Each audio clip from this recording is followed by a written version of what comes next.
Este programa é livre para todos os públicos.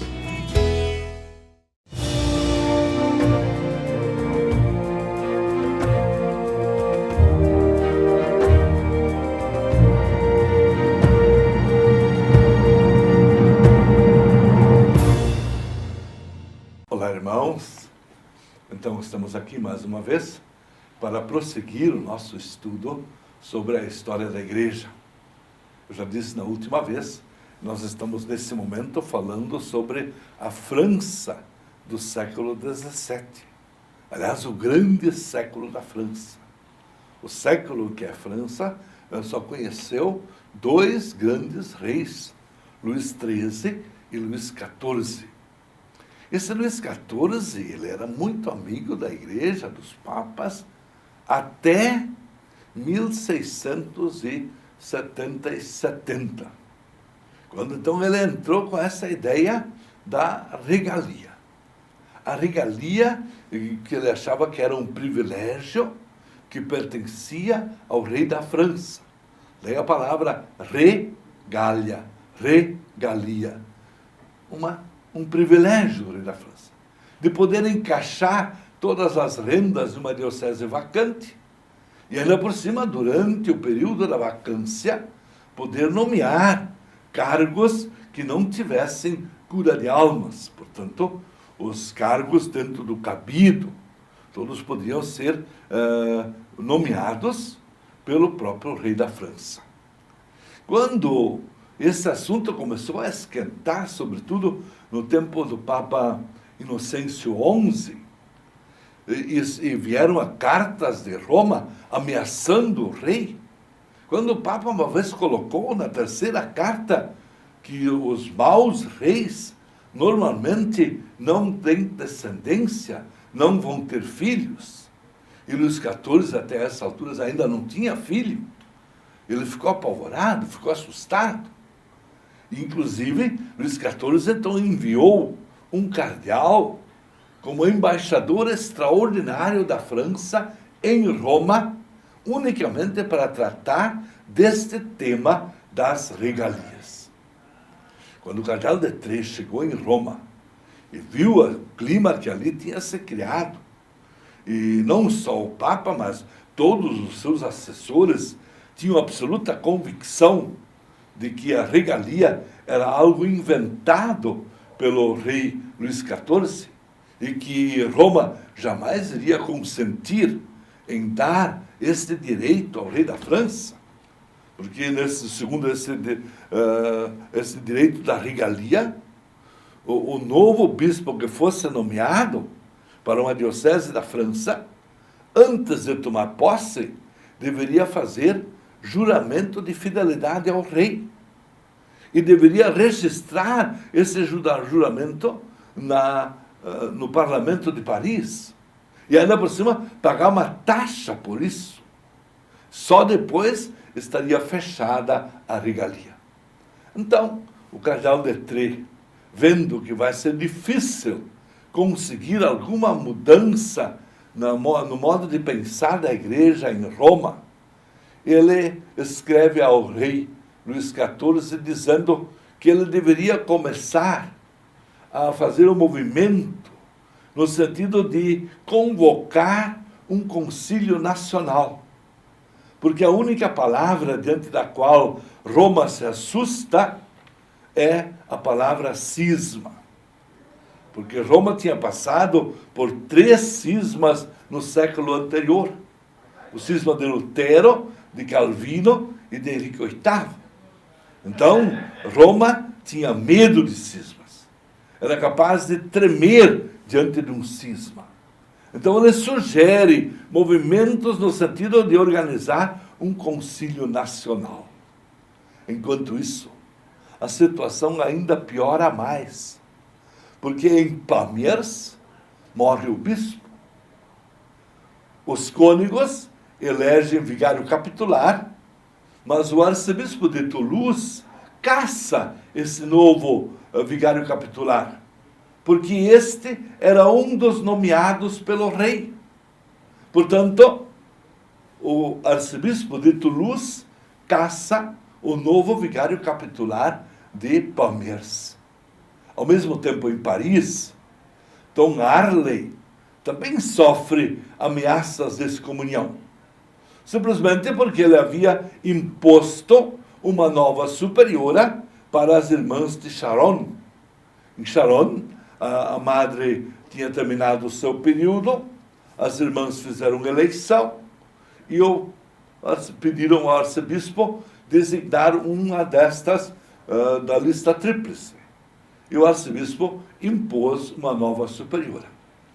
Como não era a mais votada das irmãs, elas entraram no Parlamento de Paris, e o Parlamento de Paris deu ganho de causa às irmãs. E com isso, está pedindo a Roma a excomunhão do arcebispo de Paris. Ora,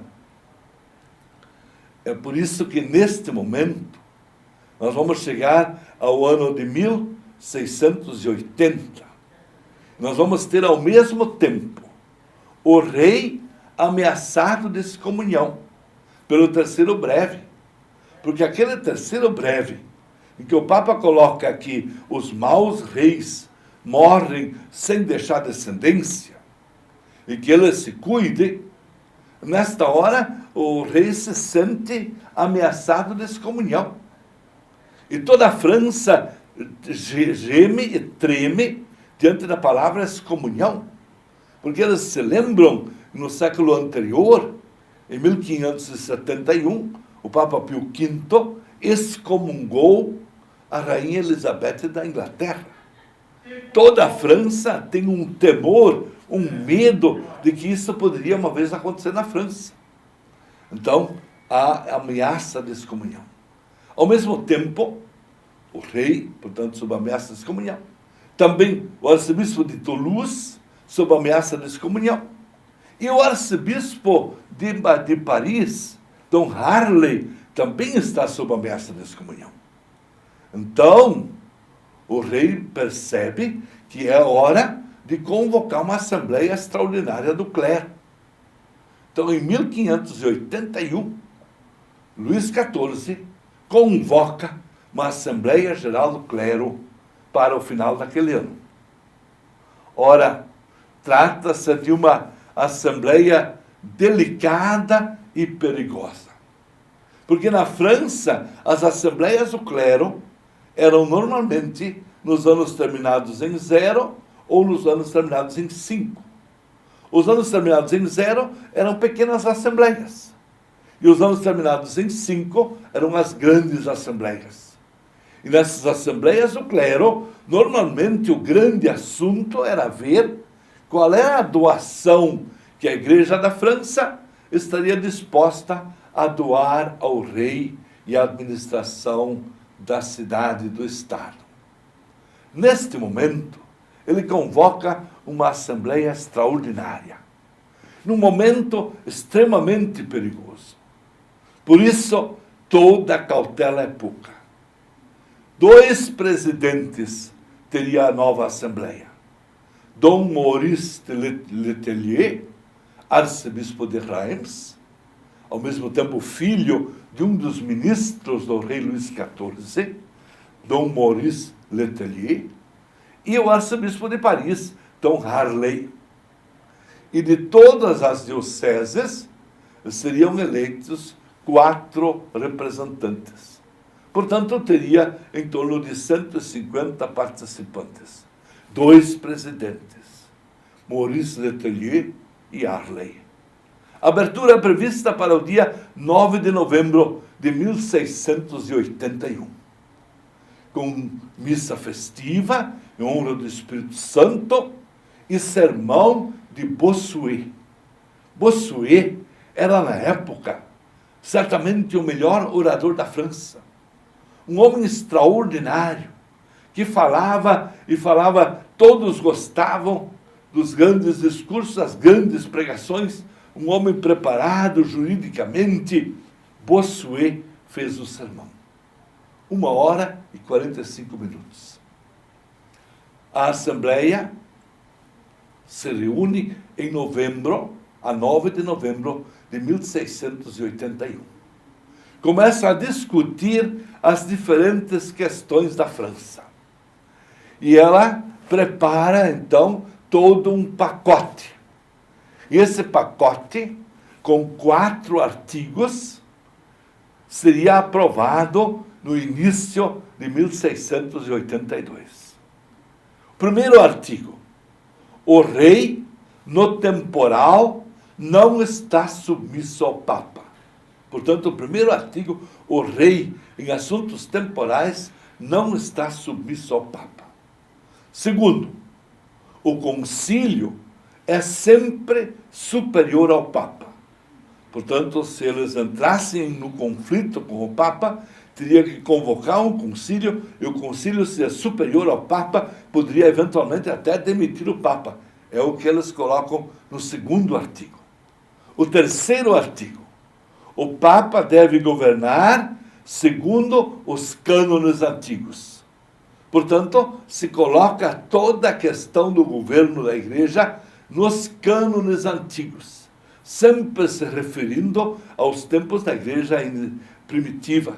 Nos primeiros 4, 5 séculos, os concílios daquele tempo, eles aprovaram cânones e o Papa deveria governar segundo estes cânones. E o quarto artigo: nas questões de fé, o Papa tem a primazia, mas não a infalibilidade. Já se falava naquele tempo, algumas vezes, a palavra infalibilidade do Papa. Claro que não existia nenhum dogma, nada sobre isso, mas eles colocam no quarto artigo: nas questões de fé, Papa tem a primazia, mas não a infalibilidade. Evidentemente, esses 4 artigos, todos eles vão causar um grande impacto em Roma e vão trazer um grande mal-estar nas relações da França com a Igreja de Roma, porque os 4 artigos, de alguma forma, são contrários à vida e à política e à história da Igreja. Mas a França os coloca como direitos da Igreja Galicana. Então, este assunto, a repercussão desses 4 artigos, nós vamos deixar para a próxima vez. Enquanto isso, recebam todos a bênção de Deus Todo-Poderoso, Pai, Filho e Espírito Santo. Amém.